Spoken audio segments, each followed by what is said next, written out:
क्या हो अगर मैं अपने इस CD70 पे 50,000 लगा दूं और इसको ये बना दूं।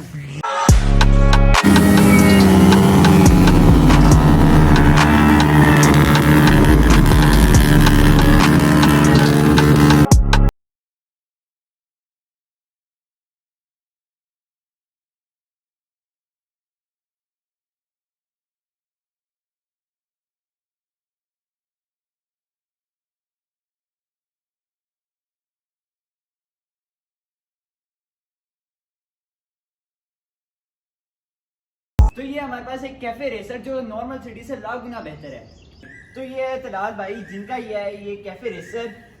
क्या हाल चाल है? ठीक है, आप सुना। मैं ठीक। तो यार आप हमें इसकी डिटेल दें, आपने कैसे एक नॉर्मल सिटी को इतना चेंज कर दिया? बस यार ये है कि एक्सपेरिमेंट था, शौक था बचपन का। शौक भी था और एक प्रोजेक्ट भी करना था बाइक का। हाँ, तो फ्यूचर में हम एक्सपेक्ट कर सकते हैं कि आप इससे आगे जाएंगे? हमें बस इसी साल का सोचा है कुछ स्पोर्ट्स बाइक लो, कावासाकी H2 के निंजा H2 की इंशाल्लाह कॉपी लेनी है। तो फिलहाल आप हमें इसकी स्पेसिफिकेशन और डिटेल्स बताएं। तो यार सबसे पहले आप इसके हैंडल बार के बारे में बताएं। ये 2 पीस हैंडल बार है, ये साइड मिरर्स लगाए हैं। हाँ, और ये स्पोर्ट्स वो बाइक वाले जो लीवर आते हैं ये वो लगाए हैं। और यहाँ एक बटन है ये DRL लाइट का, ये कस्टम वो मीटर है। अब तो ख़राब हो गया है क्योंकि इसकी बैटरी ख़राब हो गई तो ये सारी जल गया है सारा। बाहर में इसके जो ये है इधर जो होते कान, हाँ। ये रिमूव करके ये दूसरा लगाई है। ये एडजस्टेबल है, इसको अगर बाइक को लो कराना हो ये भी लो हो जाती है जैसे वाइट में होती है। सही। और इसके इंडिकेटर्स कहाँ हैं? इंडिकेटर नहीं है, इंडिकेटर ये थे, इनको हम लाइट में चेंज कर दिया। इंडिकेटर की जरूरत नहीं होती। और फिलहाल अभी ना इस बाइक का काम होने वाला है ना? नहीं, अभी तो बस हो गया जो करना था, वो सेल करने में लगे हुए है। सेल हो चलो गई सही है। तो यार अभी हमें बताएं ये इसका क्या मतलब है? ये डेकरा का, ये स्पोर्ट्स में होता है, ये कैफे रेसर्स का होता है स्पोर्ट्स में। तो ये उसी वहाँ से मैं इंस्पायर होकर लगाए, इसकी ये रैप बनाया था। और ये कौन सा एग्जॉस्ट है? ये 80% है, वैसे फेक है। तो ये रिम पाकिस्तानी हैंडमेड है एक सेकंड। और वैसे है ही अच्छा एक तरह से, साउंड भी अच्छा है इसका। साथ ये वाइब्रेटर लगाया इसके ऊपर, ये इसकी वाइब्रेशन ना हो ज़्यादा। ये तो ये आपको कितने तक का पड़ा था ये और साथ फ्रेम? ये एग्जॉस्ट मुझे 4 का पड़ा था, फ्रेम ये मुझे 1500 तक का पड़ा था। ये से कोई वाइब्रेटर लगाया, ये कोई 250 तक का आता है वाइब्रेटर। काम का वैसे होता ही है। इसका फंक्शन क्या है? ये बाइक की वाइब्रेशन को कम करता है जी। अगर एग्जॉस्ट अच्छा, में जैसे वाइब्रेशन ज़्यादा होती है तो बाइक हिलता है फिर ज़्यादा वो। तो यार अभी मैं आपको इस बाइक की आवाज़ चेक कराता हूँ। गेयर में तो नहीं है?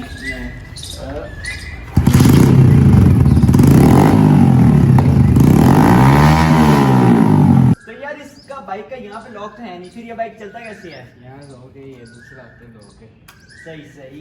इधर से ये ऑन ऑफ होता है और साइड लॉक? इधर से साइड लॉक हो जाता है ये। सही। गुड है। ये तो फिर नॉर्मल बाइक से अलग हो गया ना? थोड़ा ये बॉडी लॉक में आ जाता है। तो यार अभी आप हमें इसकी शाखों का बताएं। ये तो नॉर्मल CD70 शाख, इसके बाद होता है कप से लगा। CD70 की होती है शाख पे कप से लगा। इस कप को उतारे अंदर से ये निकलते स्प्रिंग्स।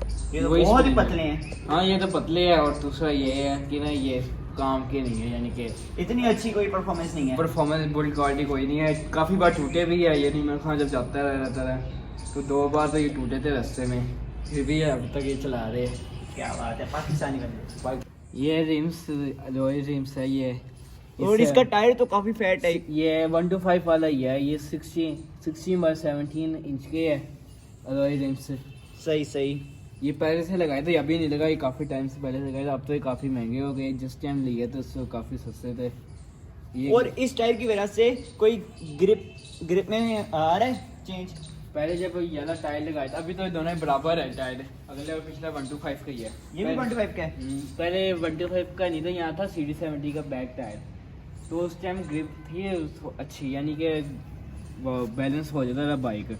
अब ये दोनों बराबर कर रहे हैं, बाइक के जो परफॉर्म ग्रिप है ना ख़त्म हो गई, यानी कि ये क्रूजिंग नहीं हो पा रही अब। क्रूजिंग नहीं होता, दूसरा डिसबैलेंस कर देता है ये। अगर हम लोग किसी ऑफ रोड जगह पे जाते हैं ना, बाइक ही डिसबैलेंस करनी शुरू हो जाता है ये। सही। तो यार नॉर्मल सीट की तो इतनी लेंथ नहीं है, ये आपने खुद बनवाई है? ये कस्टम मेड सीट है। इसका जो ये फ्रेम यहाँ से ये देखिए कट हो, ये कट करके इसको बनाया मैंने। तो ये कितने की सीट कितने की पड़ी आपको? सीट ये 1200 की पड़ी, इसके ऊपर पुशिंग करवाई हमने। वो कितनी की हुई? टोटल सीट का खर्चा क्या है? 2400 तक का खर्चा है इसका। पुशिंग हमने अच्छी वाली करवाई है ये। लेकिन अब तो यार खराब, ये अब बिल्कुल तो भी कंफर्टेबल नहीं है, बहुत हार्ड है। ये सीट हार्ड ही होती है याली। ये कैफे रेसर की छोटी होती है ना, ये काफ़ी पतली, इस वजह से ये हार्ड होती है सीट। तो इसकी ये पुशिंग ख़राब हो गई है, क्योंकि यहाँ से जब ये लाइट लगाई थी तो आ रही थी, तो सही, इस वजह से सारी उखड़ गई है यहाँ से। सही। और आप अभी हमें ये बताएं कि इसके एडवांटेजेस और डिसएडवांटेज। एडवांटेजेस यही है, तो ये शौक है। दूसरा ये रेयर लुक होता है। हाँ, वैसे बाजार में ऐसा बाइक ऐसे वो जाए किसी अलग दूसरे नॉर्मल बाइक को नहीं देते, लोग देखते हैं, अप्रिशिएशन। पटर नहीं लगता। एक इंसान अगर मॉडिफिकेशन करानी है ना, तो इस तरह की कराए बंदा एक हद तक लगता है इंसान, एक छपरी इंसान नहीं लगता इन बाइक की वजह से। आज के लोग इनको भी करके छपरी बन रहे हैं, मगर जो है लोग है जिनके पास दिमाग है, अकल है, जो बाइक ये बना रहे हैं, वो अपनी जो सोच से शौक होता है सबका, आप लोगों की अक्ल को ना कहें, सबका अपना शौक होता है। यार अभी आप इसके डिसएडवांटेजेस बताएं। डिसएडवांटेज ये है, इसको हम कहीं कहीं लेकर जा नहीं सकते। जैसे कोई ट्रिप पे हमें जाना हो, बाइक पे लेकर जा नहीं सकते इसको हम लोग। तो गाँव वगैरह जाते हैं, कभी कभी बाइक पे जाना होता है, मुश्किल हो जाता है। वैसे भी सीट छोटी है, एक से ज्यादा बंदा बहुत मुश्किल ये से भी है। दूसरे ट्रिप के लिए हम जा नहीं सकते, जैसे हमें किसी बाहर जाना हो दोस्तों के साथ है। हाँ, काफ़ी लोग होते हैं, ये सीट छोटी है, इसमें 2 ही जैसे सिर्फ हो जाते हैं, ज़्यादा होते ही लेकिन नहीं। पाकिस्तानी अवाम में तीसरा बैठा लेते हैं। मगर हम 3 4 5 बैठवा लेते हैं इस बाइक पे। वो तो फिर पाकिस्तानी अवाम है ना। तो यार अगला क्वेश्चन मेरा ये है, इस बाइक में भाभी कब बैठती है? भाभी जब आएगी तो भाभी नहीं है। भाभी ढूंढो यार, भाई भाभी को बैठाओ। तो अगला मेरा क्वेश्चन ये है आपसे, इसकी एवरेज कितनी है? जाहिर बात है अगर सिलेंसर लगाओ तो एवरेज खराब होती है। एवरेज का सेंसर का कोई मसला नहीं आता, ये लोगों के सिर्फ बातें ही है, मसला कोई नहीं आता। मगर इस बाइक की ये है कि पुराना बाइक पुराना हो गया, एक अनरिलायबल हो गया। इसकी एवरेज का हर रोज़ के रोज़ मसला आता रहता है। इसको 500 तक मॉडल कौन सा है ये? 16 मॉडल है ये, मगर चलाया बहुत है। ये कोई 50,000 से ज़्यादा चल चुका है ये अब तक। सही सही। अब इसके एवरेज का मसला आता है ज़्यादा, इसके काम वगैरह होते हैं, कोई ना कोई इसका पार्ट ख़राब हो जाता है इसका। बस यही तो होता है ना फिर। इंजन सीज, इसका मोबाइल लीक हो जाता है। अच्छा मुझे एक बात बताएं, कभी आपने इस पर व्हीली की है? व्हीली इस पर कभी नहीं, ना इस पर उठती है व्हीली। हाँ वैसे भी वेट बहुत ज़्यादा है। ना ट्राई करी है, ना अल्लाह माफ़ कर ट्राई करी। सही। और उसके अलावा कभी कोई रेस वगैरह लगी हो आपकी किसी के साथ? रेस नॉर्मल 70 वाला ने लगाई है। हाँ। मगर ये इसके जो टायर काफ़ी फैट है ना ये आगे से, और ये ऑफ रोड टाइप के है। हाँ। इस वजह से ये ज़्यादा तेज भाग नहीं सकता बाइक। बस इसका यही एक फ़ायदा है, अगर हम लोग किसी रेत और मिट्टी वाली जगह पे जाते हैं ना, हाँ, वहाँ पे वहाँ सही अच्छी चलेगा। परफॉर्मेंस देगा। परफॉर्मेंस अच्छी देती है, जैसे सीढ़ी 70 नॉर्मल ये खिल जाता है, ये स्लिप हो जाए, मगर ये पानी में भी डिसबैलेंस नहीं होता है बाइक। हाँ सही। ग्रिप इसकी अच्छी है। शौक कहाँ से चढ़ा आपको इस चीज़ का? शौक मैंने इंस्टाग्राम इन्फ्लुएंसर था, लूसीफर है उसका नाम, उसने ये मैं इस तरह का बाइक को ना मेलबोर्न में कन्वर्ट किया, तो वहाँ से देख के शौक आया। उसने थोड़ा सा अलग करा था कन्वर्ट, मैंने उसको वहाँ से बस ये इंस्पायर हुए वहाँ से। इंस्पायर और रैप का मजा आया वहाँ से। सही है। बाकी ये सारा खुद ही करा। इसके 2 फेस आए थे, हाँ पहले वाला फेस यहाँ आएगा, दूसरा यहाँ आएगा। पहले वाला फेस था वो थोड़ा सा अजीब सा था, नहीं लेकिन उस टाइम के हिसाब से परफेक्ट था। उस टाइम के साथ से एक परफेक्ट भी था, थोड़ा सा एक छपाटा टाइप में लुक दे रहा था। कोई बात नहीं, कोई बात नहीं। और तो ये यार पहले जब हमने सिलेंसर लगाए थे वो 125 टाइप का था, उसकी आवाज़ बहुत ज़्यादा होती थी। हाँ, पर वो ये था कि बहुत लंबा था हाँ वो काफ़ी बड़ा था, और छपरी टाइप का था। नॉर्मल 70 छपरी था, तो मैं भी मानते छपरी टाइप का था, मगर टाइम के साथ साथ बाइक को चेंज कर देंगे। हाँ इंशाल्लाह इंशाल्लाह। तो अभी आप मुझे ये बताएं, हेलमेट कहाँ से लिया आपने?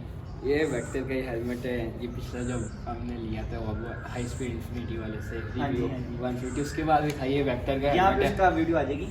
ये वेक्टर का इसका हेलमेट है। ये कितने का मिला आपको? उसने ये 6,000 का लिया था, उसने फिर एक और को बेचा, उसने मैंने उससे 5,000 का लिया ज़्यादा। सही ये है। वेक्टर का है ओपन जो बाद में दिखाऊंगा। तो यार फिलहाल अब हम इस बाइक की टेस्ट ड्राइव लेने लगे हैं। राइडर सर हमें लेके जाएं, अब कहाँ लेके जाएंगे? आगे के रोड पे हम लोग करेंगे टेस्ट ड्राइव। चलो सही है, फिलहाल अब बाइक की टेस्ट ड्राइव लेते हैं और फिर आपसे मिलते हैं।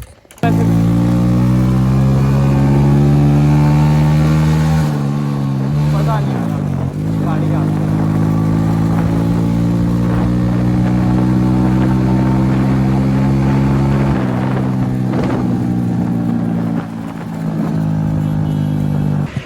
यार फिलहाल अभी इन्होंने चलाया है, अब मैं चला के देखता हूँ और मैं आपको बताता हूँ एक नॉर्मल सीढ़ी की और इसकी फील में क्या फ़र्क है। विनस भाई तैयार हो रहे हैं यार हेलमेट मिलेगा टेस्ट ड्राइव के लिए। हेलमेट खोल के रखिए, अब बंद ना करिए क्योंकि अब बैठ अंधेरा आ रहा है। उधर कुत्ते पड़ने वाले हैं, हमारे पीछे वो कुत्ता पड़ने वाला है। तो यार अगर कोई आपसे कुछ पूछना चाहे बाइक के बारे में तो कैसे पूछे? यार मेरा इंस्टाग्राम ये अकाउंट है ना बाइक का, सही है, आपने भी फॉलो करा है। अबे मुझे पता है, आवाम को नहीं पता ना। मेलब्रो 70 के नाम से आप यार मैं यहाँ पे मेंशन कर दूंगा, नीचे भाई को जाके फॉलो भी करो। भाई को शाउट आउट की ज़रूरत है, भाई के फॉलोअर्स कम है लेकिन भाई का कंटेंट बहुत ही लेवल का है। तो फिलहाल आज के इस रिव्यू में इतना ही। शादी के बाद में बहुत सारी ऐसी चीज़ें आहिस्ता आहिस्ता हम आपको सब दिखाएंगे। तो ठीक है। फिलहाल आज के इस व्लॉग में इतना ही, मिलते हैं अगले व्लॉग में। वो हाफिज़।